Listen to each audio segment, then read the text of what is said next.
6 years ago, I found myself working at Walmart while I was attending college. My college schedule was far from ideal, with classes scattered throughout the day, making it incredibly challenging to find a job with hours that would accommodate my studies.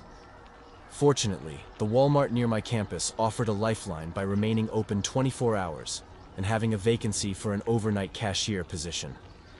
Overnight shifts provided the perfect solution to my scheduling predicament, allowing me to earn while not missing any classes. I went through the interview process and secured the job. Initially, everything went as expected. Surprisingly, the overnight shifts proved to be quite busy, but the constant flow of customers made the time pass swiftly. Most nights, I found myself as the sole cashier, with limited interaction with my coworkers, save for the occasional warehouse employee passing through. After a few months on the job, a peculiar pattern began to emerge. Familiar faces among our late-night customers, with one man, in particular, who consistently appeared around 2 a.m. This enigmatic customer had a penchant for purchasing an eclectic assortment of items, ranging from clothing and food to toys and tools. What struck me as odd was his solitary nature. He shopped alone and rarely engaged in conversation, merely checking out and departing without uttering a word. With ample time for contemplation during those solitary overnight shifts, my mind would often wander, pondering the motives behind his peculiar shopping habits. Then, on one fateful night, something entirely unexpected transpired. At the usual 2 a.m. visit, this mysterious individual initiated a conversation with me, inquiring about my night and weekend plans. This abrupt shift in behavior caught me off guard, as he had never displayed any inclination for small talk before. Despite his unkempt appearance, with greasy hair, his eyes were strangely alert. After concluding his purchase, he thanked me and left, leaving me bewildered by the sudden change in demeanor. The rest of the night passed at a glacial pace, and when my shift ended at 6 a.m., I headed to my car in the nearly empty parking lot as the first rays of sunlight graced the horizon. Approaching my vehicle, I noticed another car parked next to mine, its engine running. To my astonishment, it was the very same man who had visited at 2 a.m., a mere 4 hours ago. His smile seemed even more worn out than before. I greeted him and tried to act nonchalant as I moved around to the driver's side door. However, to my shock, he followed me, reaching out to grab my arm firmly. His friendly demeanor had vanished, replaced by a menacing expression. I resisted, struggling and raising my voice to attract attention. I wouldn't allow him to pull me more than a few feet before I managed to push him away. Swiftly, I retreated into my car, driving off while keeping a vigilant eye on my rearview mirror, ensuring he didn't pursue me. Though I didn't spot him following, I opted not to return home immediately. Instead, I parked at a nearby McDonald's and dialed the police. Subsequently, the authorities interviewed me and documented the case. However, despite having surveillance footage from the store and parking lot, weeks passed, and the man's identity remained elusive. Although I continued working at Walmart, the lingering unease stayed with me, fostering a constant vigilance and a hope that the man would eventually be apprehended to prevent any potential harm to others. 2 years ago, I embarked on an unexpected journey at Walmart, a place I hadn't initially considered due to its less-than-stellar reputation.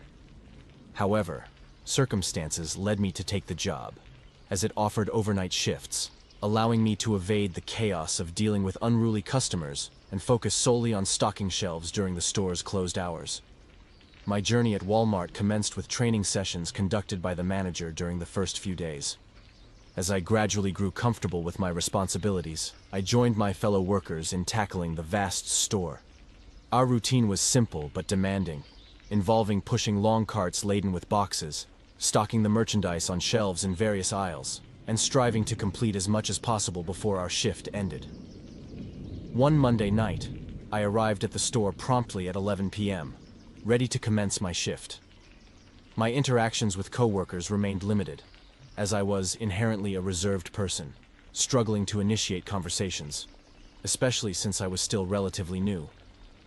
While navigating through the labyrinthine store to locate a specific item, a stranger approached me from behind, tapping me on the shoulder.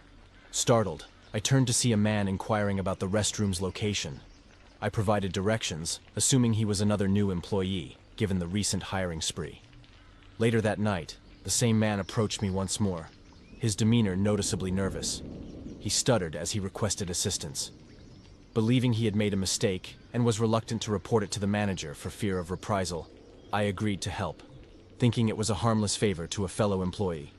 Little did I know that this seemingly innocuous request would soon spiral into a horrifying ordeal. As we proceeded together, the man suddenly halted at the store's front service desk. He declared, "It's right here, if you could just reach it for me," gesturing toward the other side of the counter. Obliging, I leaned over the counter, attempting to locate what he needed. However, my attempt at cooperation took a sinister turn as I felt a cold, hard object pressed against my back.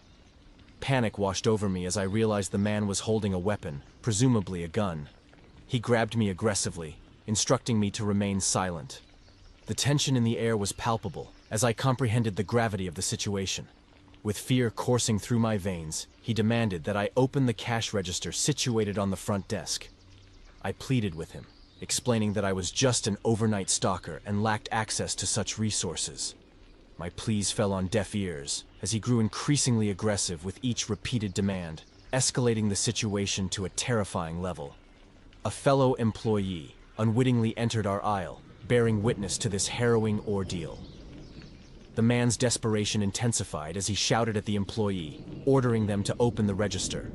Sensing an opportunity, I proposed calling the manager to resolve the situation, desperately hoping to prevent any further escalation.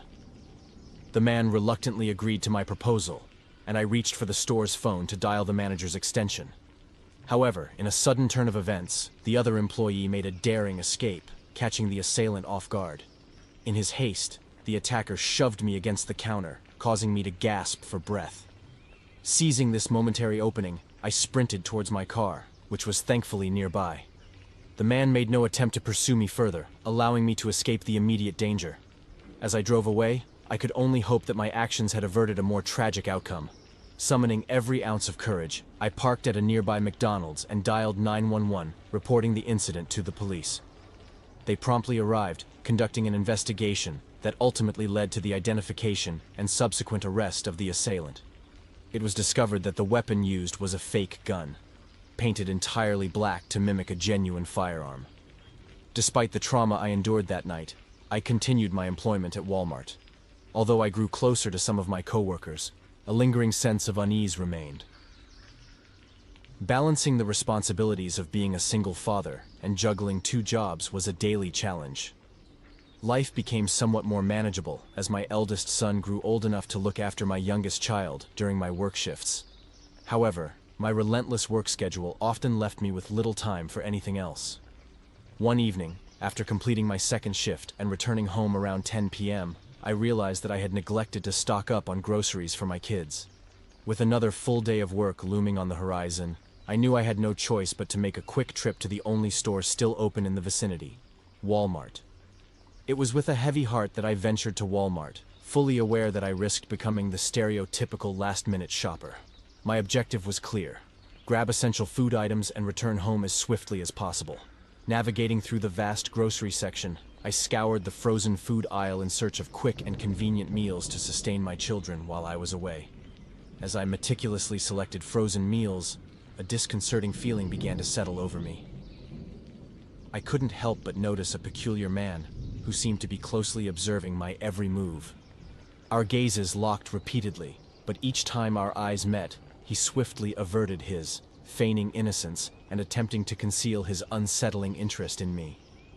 An ominous sense of discomfort washed over me, but I dismissed it as my own paranoia, attributing it to the late hour and the desolate surroundings. In an effort to shake off the creeping unease, I pressed on with my shopping, moving from aisle to aisle in hopes of eluding the unnerving stranger.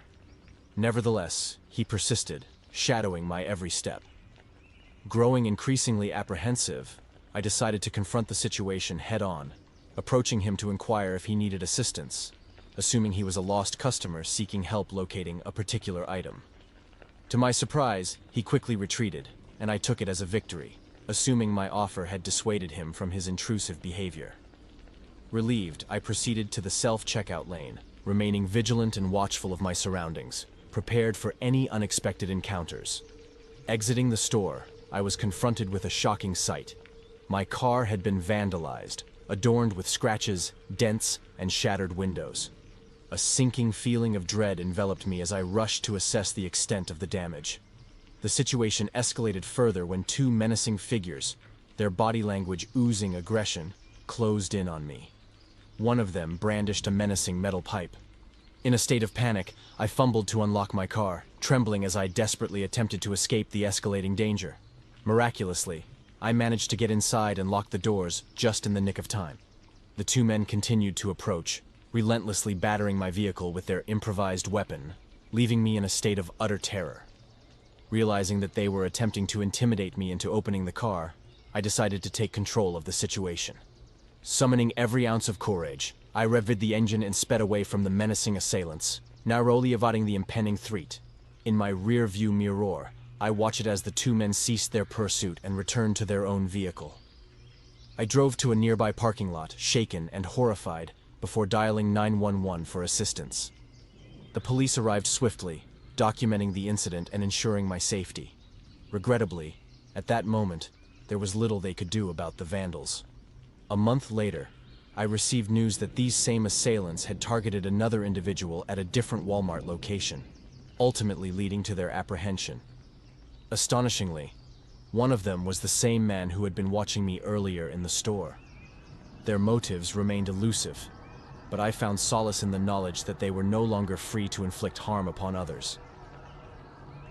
Hey guys, Dark Tales Library here. I just wanted to say a big thank you for making it to the end of the video. It means a lot. And if you liked it, please consider subscribing. It helps out more than you know and also tells me what you guys like and want to see more of. Thanks again.